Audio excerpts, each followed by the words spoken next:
morning to all those out there in Cyberland and to those of you here. We're talking about the sixth chakra, the mental chakra, the chakra of the third eye. And there are about 10,000 ways to approach this because it's the mental chakra. But I want to, for a moment, begin with the concept of the witness, with the teaching that has been offered here for some time through the expression, what you are looking for is what you are looking with. We all claim to be seeking the divine, seeking an expansion of consciousness. We are seeking to awaken more fully to a knowledge and an understanding of what's real, of how it is, how it be. We want to know the truth about how it is. That's what the whole religion of science is all about. It's that quest for understanding. It's a particular path of achieving, quote-unquote, understanding, a knowledge of reality. What is reality? So go home and meditate on that for a week and come back next week and we'll talk. What is the nature of reality? Certainly, we all carry our own, and we all share certain aspects of reality. Most of us would be reticent to run headlong into that wall thinking that we could run through it. Even though in theory we should be able to. Except there's this thing that we come to understand called electromagnetic force, which will become a barrier to that. And we accept that. And that's one of the laws of the universe.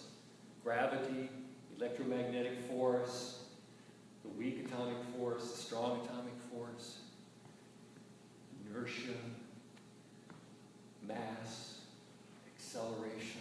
We have all of these concepts that we apply to the physical universe. And we share an understanding of that universe. That's how we walk through this world together. Which is an interesting concept in itself because we all think of ourselves as individuals. I am me, you are you, he is he, she is she, they are them. All this differentiation. And yet, for all of our separateness, we share a heck of a lot of stuff. First of all, we share about 99.999% of our DNA. It's exactly the same in all humans.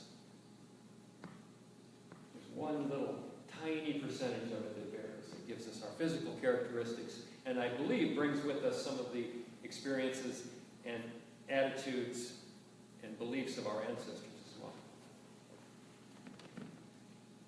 But we see through a lens darkly, Shakespeare said. Perception happens in the mind. Perception is not a perfect objective thing. And this is the tenet upon which science hangs its belief, is that perception is real, especially if we apply objective measurement. So we have to agree then on what's objective measurement.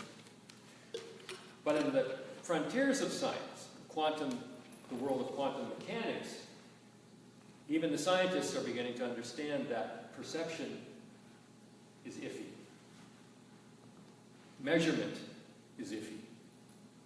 We cannot accurately predict at the subatomic and subatomic level. We cannot accurately predict how waves and particles will act in certain environments. One group of scientists in one place may conduct an experiment and find certain results. Another set of scientists in another part of the world conduct the exact same experiment but with slightly different expectations and will see different results. So perception is iffy. Perception is what feeds our sense of person and personality. I know this is true because I saw it with my own eyes. I know this is true because I experienced it.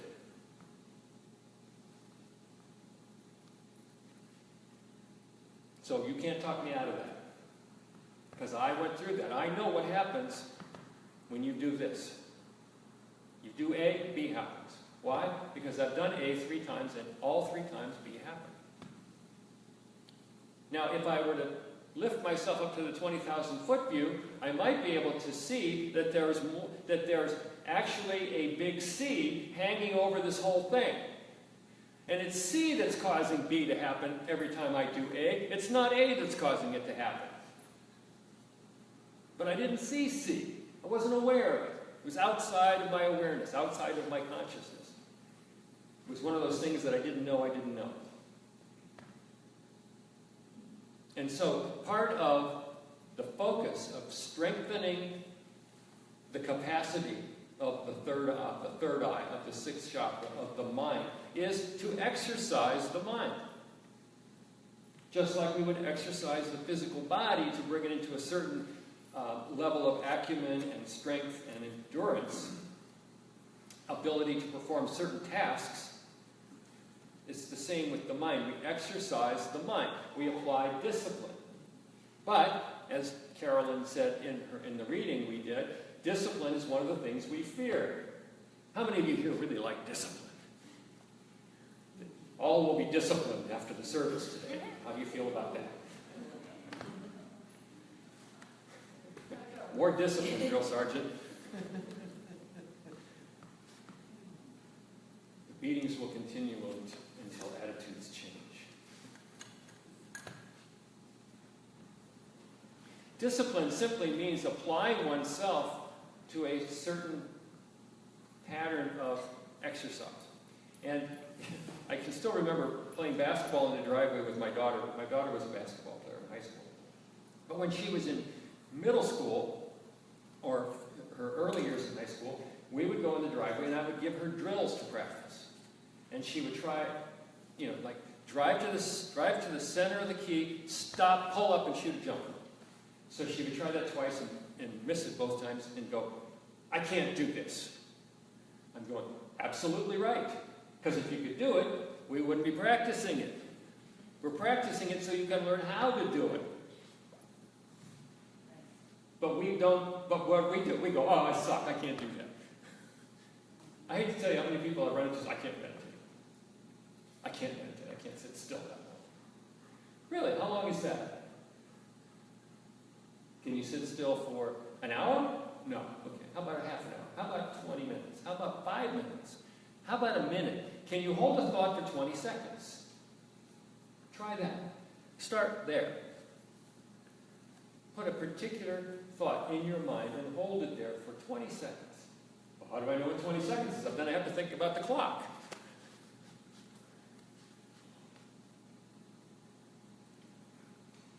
The mind is the most interesting aspect of humanity and the most complex. We are programmed through our lizard brains to believe what we see, to believe what we experience through our sensory input. And yet, from time to time, we run into experiences that defy what we think we know about reality. And when that happens, what do? Didn't happen. What? What are you talking about? We don't even register it as an experience because it didn't fit our paradigm. I would tell you the story about Columbus's ships and the Arawak Indians in Cuba, but I don't believe it. I think somebody made that story up, so I'm not going to tell it. But we experience as through the filters of our own perception. And those filters, most of them are invisible to us. They are contained in the unconscious portion of our mind. That portion of the mind that we don't have immediate conscious access to. And yet our reality gets filtered through those concepts. I see a guy walk in the room with a bandana around his head and an AK-47 in his hand. I'm going to dive for the floor. Or maybe not. maybe I'll just assume, well, that can't happen here. They're probably doing a theater thing somewhere in the building and he's an actor. Maybe I won't die for the floor. Depends on my belief about that situation at that point in time. And those triggers, those belief triggers, are not that bold. Most of them are very subtle. We learned a long time ago, thousands and thousands of years ago, we learned to assess another person's intent based on their body language and their facial expressions. That's an important survival trait among a species that is socialized. Because there are individuals within that socialized structure that may have a private agenda that is not healthy in the grand scheme of things for the group as a whole. And so we learn to identify those intentions based on body language and facial expressions, tone of voice, all of those things. That's why when you have a conversation with somebody, that's why I don't like talking to people on the phone. I really don't like, I do it, but it's a little scary, the whole texting, email thing. Because now people are just getting words. You can throw an emoticon or two in there. Oh yeah, you put the crazy guy in there, so I know you were kidding. But on its face, I've said something horrible, and people can't interpret it that way. No, I was joking. It was sarcasm. If you had been in my presence, you would have seen the smirk on my face. You would have known I was being cute. But even that ability to discern another person's intention is atrophying in the millennials.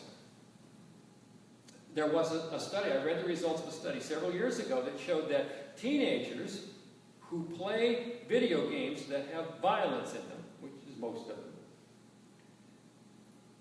who've played for a few years, begin to demonstrate an atrophying of that capacity to accurately discern in people's intentions based on their expressions and body language. We're starting to lose that. A certain portion of our culture is starting to lose that. So, let's step back a second. Why should I even worry about this stuff? Why is this even of concern? Because for most of my life, it hasn't been. I do what I do. I think what I think. That's just who I am. You don't like it? Take a hike. You want to walk with me? You have to walk with me. Because that's just who I am. Why step back and analyze this? The way I think, the way I perceive. What difference does it make? Well, Matt Kahn says there's this thing called light workers. You know Matt Kahn? Any of you know Matt Kahn? I know a couple of them. He's talking about light workers. And he said, if you're a light worker, you have a responsibility. What is the responsibility of a light worker? Shine, okay, to shine. What does that mean in practical terms? What is a light worker? What mission? Every job description starts with a mission. What am I responsible for? What is my job here? We like to throw that term around, light worker. What is a light worker? To shine unconditionally. Shine unconditionally. What does that mean? No matter what. Okay, I understand unconditionally. It's the shine part I'm not getting. Is that put polish on your shoes? Or be in the truth of your being. Be in the truth of your being. Okay. What being? Are you talking about capital B being or small b being? The capital B. Capital B being. What does that mean? How do we put that, take it off the wall and put it on the street, where the rubber meets the road? Matt this is my takeaway from him, and he was brilliant in this. He said, our mission statement as light workers is all is well. All is well. And our responsibility is in every moment, in every situation, no matter what, to be the announcer of that message. Oh, but the crap is coming down. It's a shitstorm today. All is well. What are you, nuts? All is well. Why is all well in the middle of a shitstorm? As my guru used to say, no shitting, no printing. Shit is fertilizer. It's part of the organic cycle of life. We are not here to be walking down the streets, arm in arm, whistling hymns in front of white picket fences and fluffy clouds, beautiful sunny 75-degree days. We get those now and again, but that's not what we came here for. They were thinking of heaven. Heaven's boring. With all that gentle classical music playing in the background. The angels singing endlessly. Won't they ever shut up?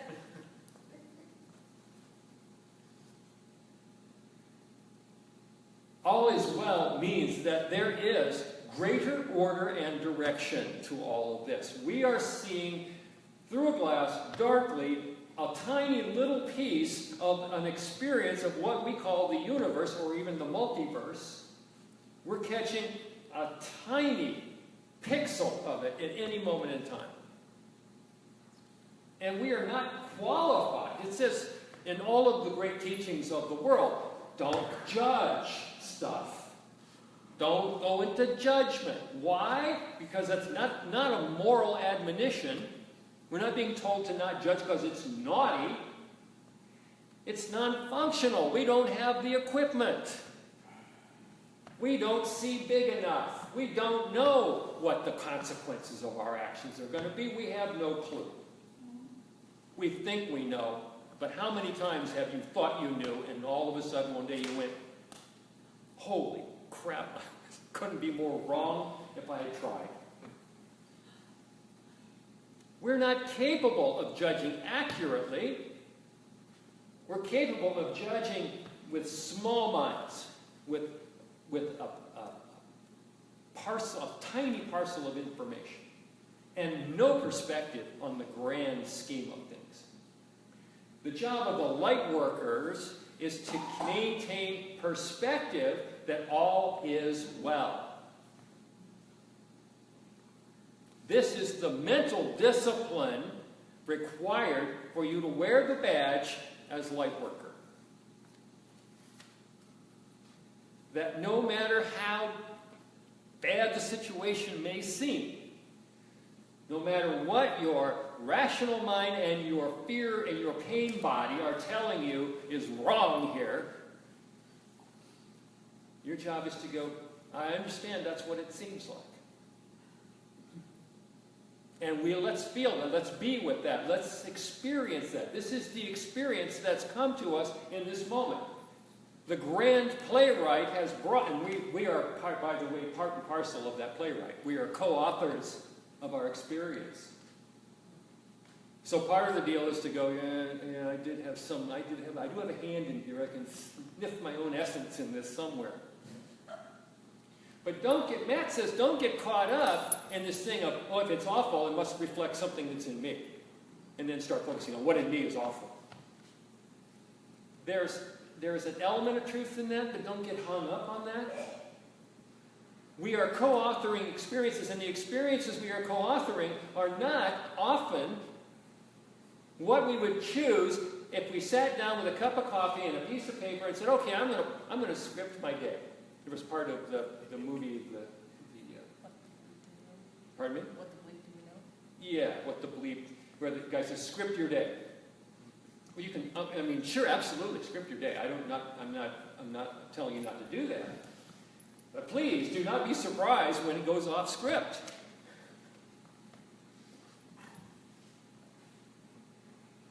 When you squeeze an orange, what comes out of it? Juice. What kind of juice? Orange juice. Why? Orange juice. Why? Because it's an orange. Because that's what's in it. When we get squeezed, what comes out of us? Poor. Yeah.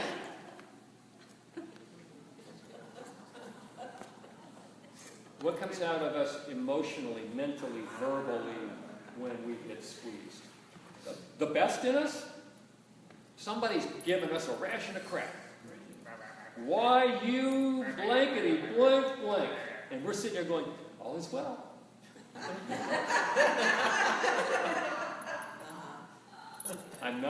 It's my story and I'm sticking to it. But you know, if you're in a room full of people, I'll use Jojapa as an example. Our house shaman, Jojapa Maria in Saroma, has been a guiding light for me for many, many years now because she is a bona fide light worker. And how I know she's a bona fide light worker is that no matter what, in the 18 years that I've known her and worked with her, I have never maybe for us, I got her one day. I was in New York, she was in New York. We were there at the same time, but we weren't in the same environment. And I called her on the phone. And she answered the phone, and I went into my AM DJ voice telling her this was W something or other, and this we were doing, if she knew the count amount, we were going to send her $1,000, and she went into New York mode immediately and said, she started giving me vitriol.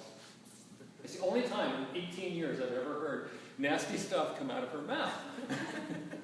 Because I caught her by surprise. She wasn't, and again, to be fair, this was a long time ago. This was probably 15 years ago.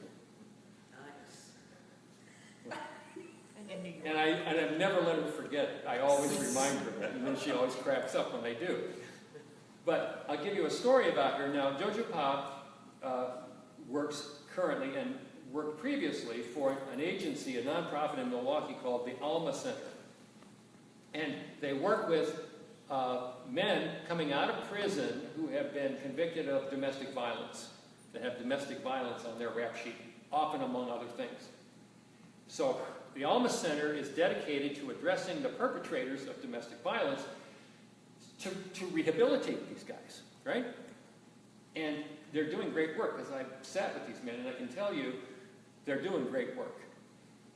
But it takes a lot of dedication. They work for not a lot of money. Nobody's getting rich doing this work. They're dependent upon grant monies and that kind of stuff to do their work. And so they created this halfway house. They rented this abandoned church and created a halfway house with like 10 beds for men coming out of prison. Plus they had all their offices and all their programs and stuff operating out of this place. And they showed up one morning and all of the doors were padlocked and all of their stuff was out on the street. They had been evicted without notice for no good reason, other than somebody got a wild hair up their butt and thought somebody had said something or done something, and so they unilaterally, in the middle of the night, threw everything out on the street, padlocked the doors. Now, put yourself in this place for just a moment. How would you react to this? Well, according to witnesses, Miss Jojapa stopped for a moment, took a deep breath, and said, well, now this. So apparently, we're not supposed to be here anymore.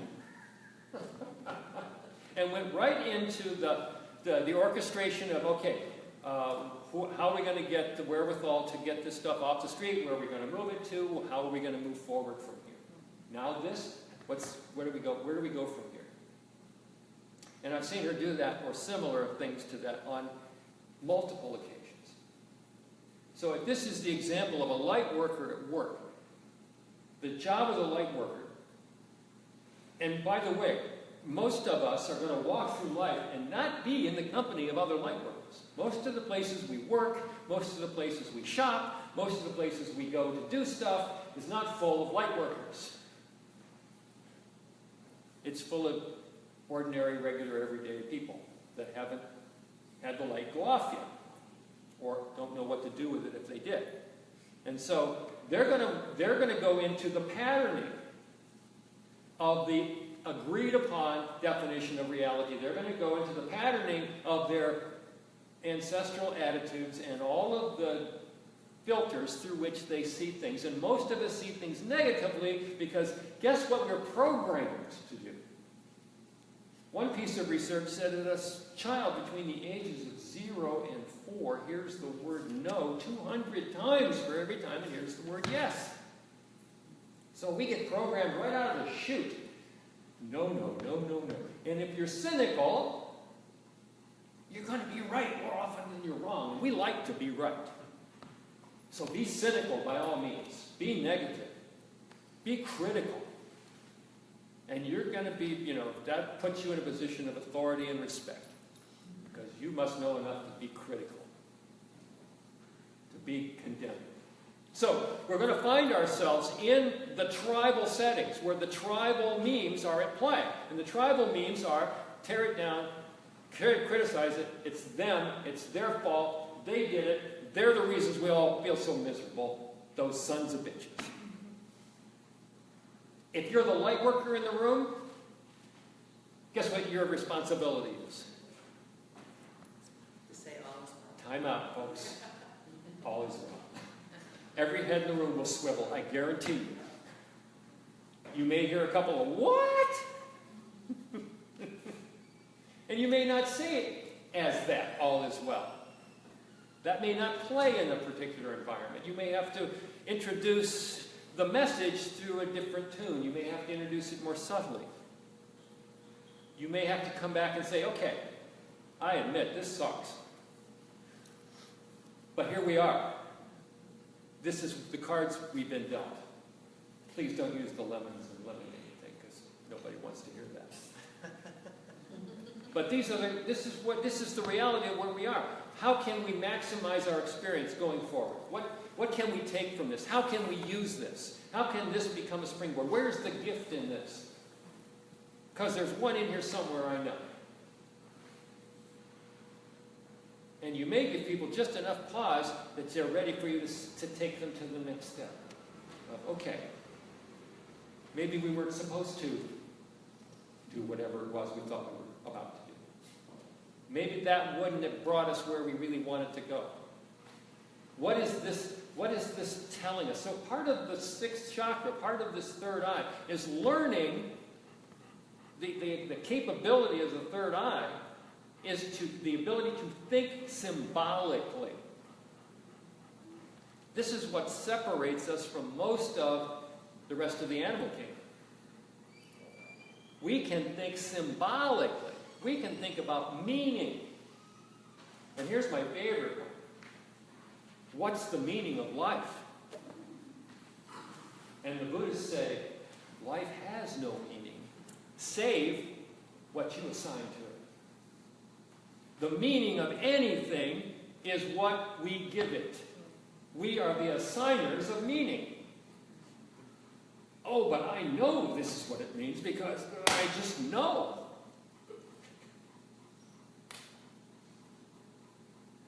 Take a deep breath.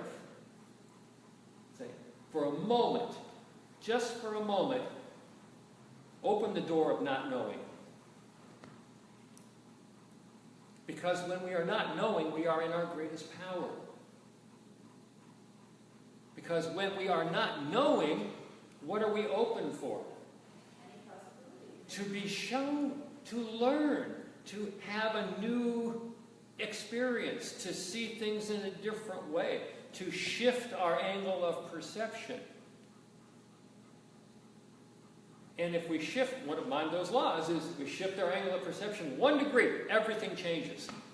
1 degree of shift in an angle of perception, everything changes. If you're a painter, you know what I'm talking about. The picture is not going to be the same 1 degree this way as it was 1 degree this way. The lines are in different places. The perspective changes.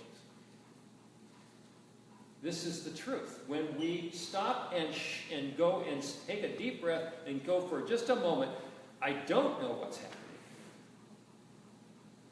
And open ourselves up. Ask to be shown. Show me.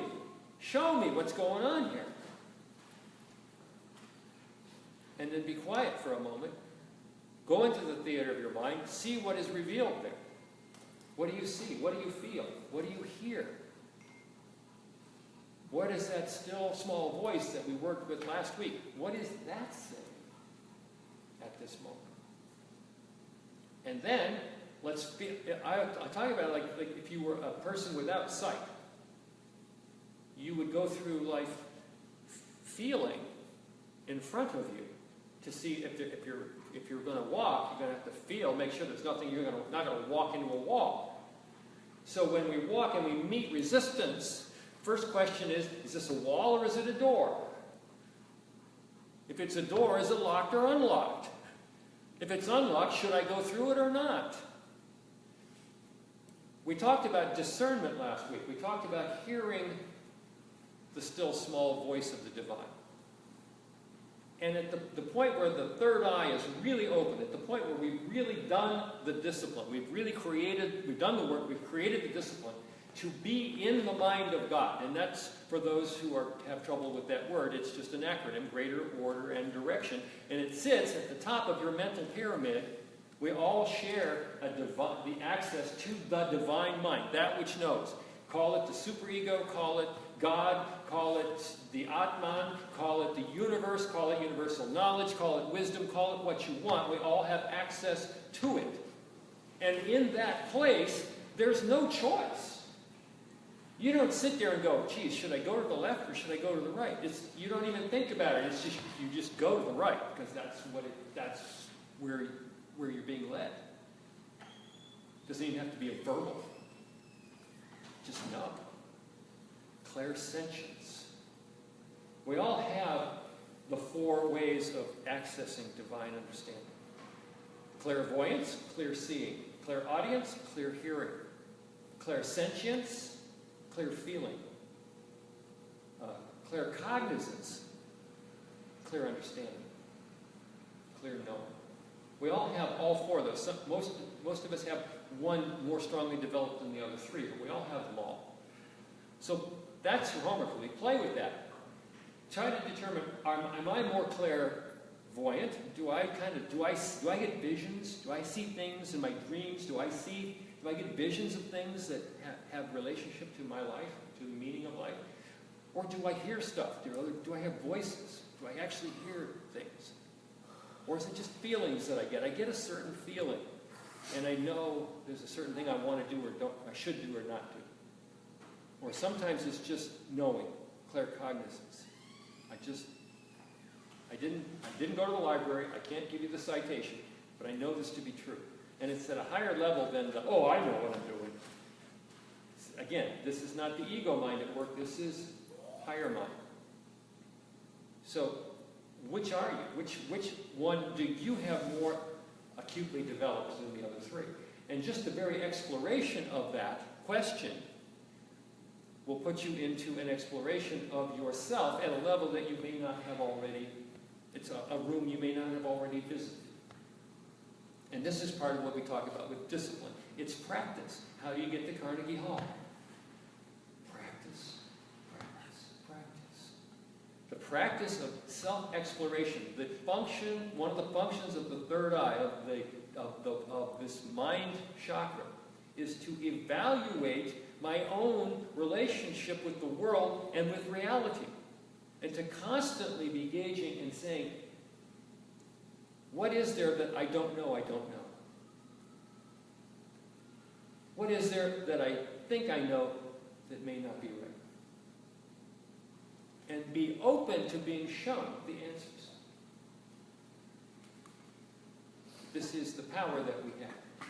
And when that discipline starts to come, when you start to get these revelations of how to gain access to truth, capital T, in every moment, we all know the truth.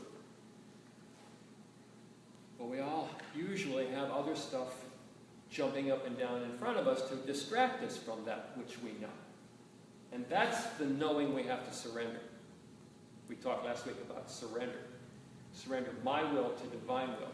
Being in the sixth chakra, you are in the mind of God through practice. And you know what right action is, so that you can continue to bear the light, to bear witness to the notion that all is well. The word God comes from the Old English word good. I loved in the movie The Shack. Some of you read the book, you may have seen the movie, but God comes in three persons. What we traditionally think of God the Father is played by a black woman. And she's being criticized for allowing her son to die on the cross and allowing pestilence and allowing all this horrible stuff to happen. And she goes, my job is not to make things happen. My job is to put good into everything that happens. Our job is to find it. That's what a light worker does. Finds the light in the darkest places. Bears witness to the light. Announces to all who will listen, the light is here. All is well. Love is in command. Because that's the truth.